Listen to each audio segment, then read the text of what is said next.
Carroll got the group of guys together and said, okay, we're going to go to Daytona with this car.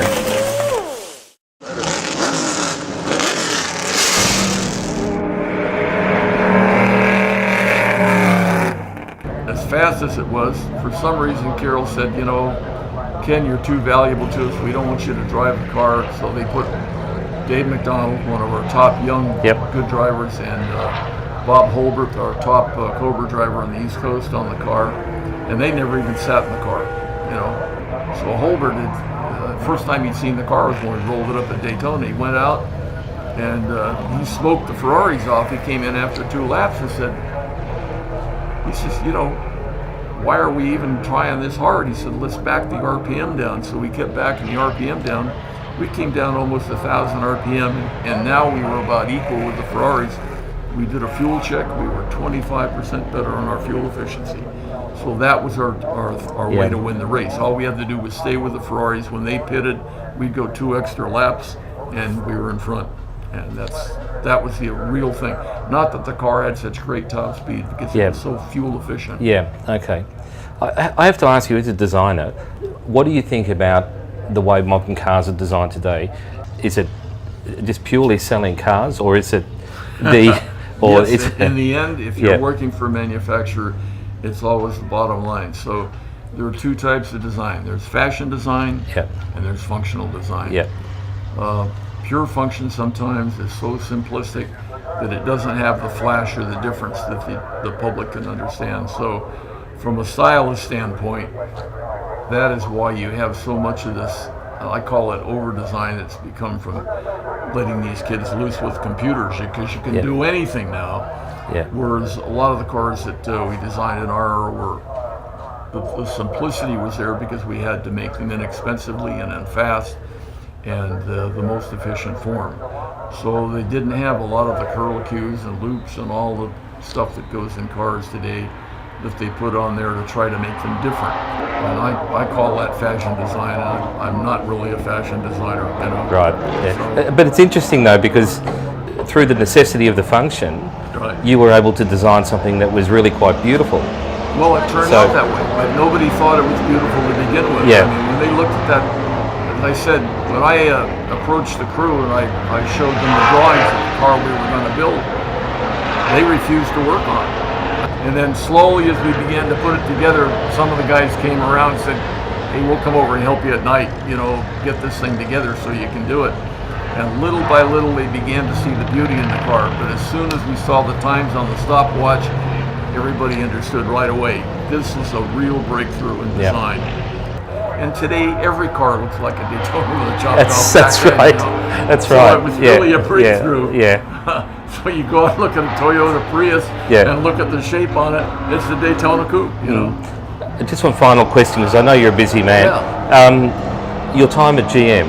Yes. You were involved in the '63 Corvette. Right. Can you tell us a little bit about that project? Well, it was very interesting because the sports car movement was just starting in the United States. Nobody in Detroit knew anything about sports cars. I mean, they're making, you know, production widgets that they can sell to make money.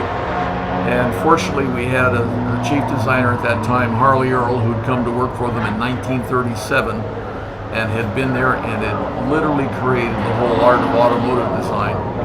And he saw what was going on. He'd gone down to Watkins Glen in 1951 and saw all these little sports cars running around. And the other thing that was going on at the same time is it was the beginning of the development of composites and fiberglass.